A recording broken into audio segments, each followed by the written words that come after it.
शंकर ने संत कुमार से कहा कि हे देवेश, अब मैं तुम्हें शुभ पवित्र रोपण से संबंध में बताता हूँ।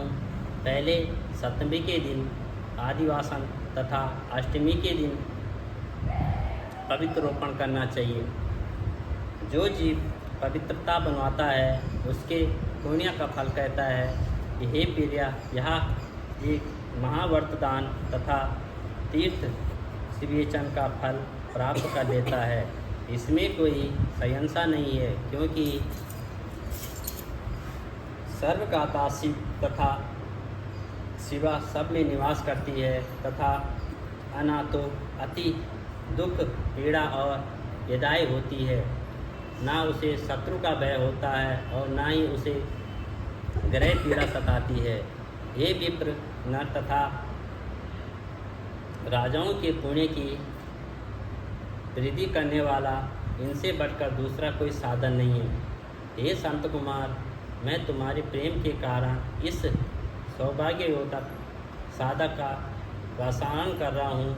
हे वत्स, श्रावण महीने के शुक्ल पक्ष के सप्तमी के दिन अधिवासन करके सब अर्चन कर संचित करें और देवी के प्रति उत्तम द्वारा गंध पुष्प फल आदि सब पूजन करके सामग्री लेकर अनेक तरह के नैवेद्य वस्त्र पंचक प्रशासन करना चाहिए। चारों द्वारा दिग्बली और अधिवासन कर रमणीय कपड़ों तथा पात्रों से पवित्रता का अघच्छातन करना चाहिए और 100 बार देवी के मूल मंत्र से अभिमंत्रित करके संपूर्ण शोभायुक्त तथा उस पवित्रता को देवी के सामने स्थापित करना चाहिए।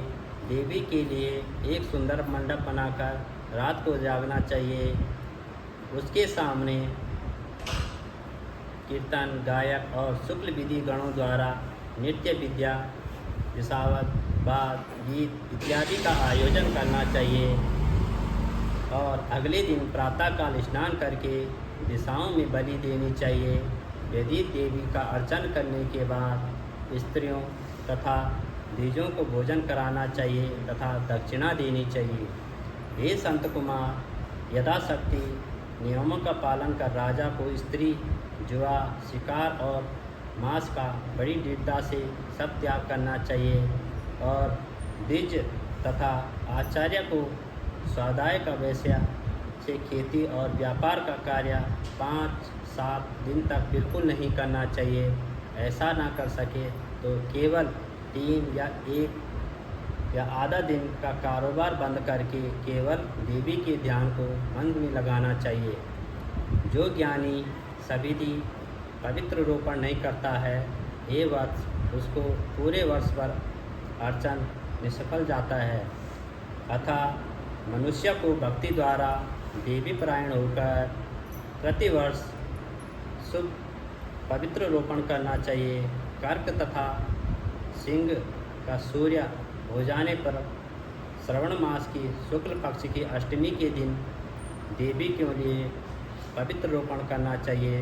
इसे ना करने पर दोष होता है, क्योंकि यह नित्य कर्म और श्री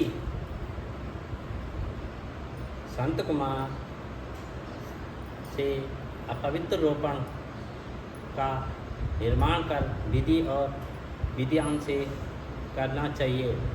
इसके बाद संत कुमार ने पूछा, हे महादेव, अपने पवित्र रोपण कहा है, इसका निर्माण से विधि किस तरह करनी है, मुझे बतलाइए। भगवान शंकर ने कहा, हे वत्स, रेशमी वस्त्र कुश या कांसे से निर्मित या ब्राह्मणी द्वारा रुई से सूत कताना चाहिए और सूत्रों को त्रिगुण का पुण्य त्रिगुणित करने पर उनकी 360 संख्या होनी चाहिए। 360 सूतों को उत्तम 270 के माध्यम और 180 सूतों को आदम कहा गया है।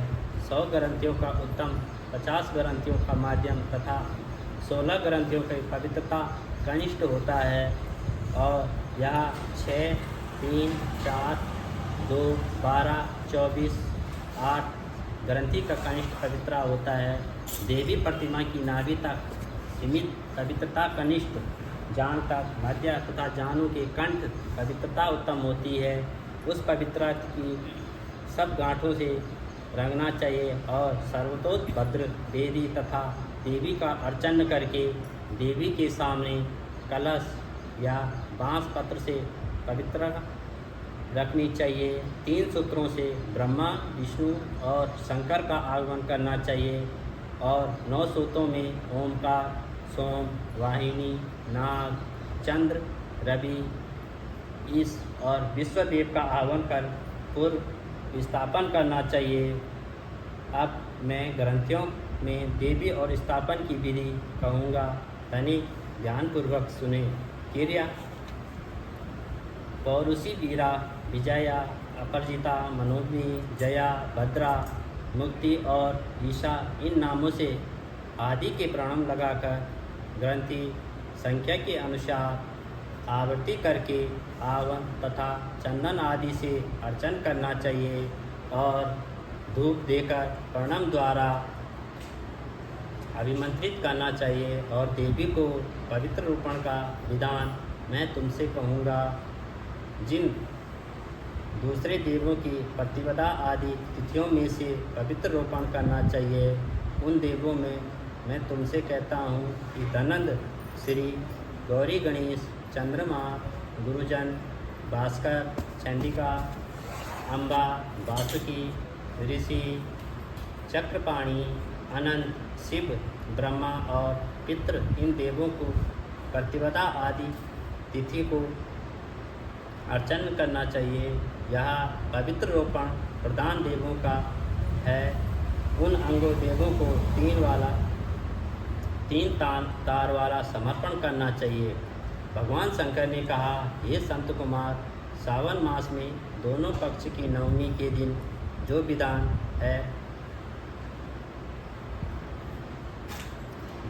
है उस नवमी के दिन यत विधि कुमारी नाम वाली दुर्गा का अर्चन कर व्रत करके दूध तथा शहद मिलाकर भोजन कराना चाहिए।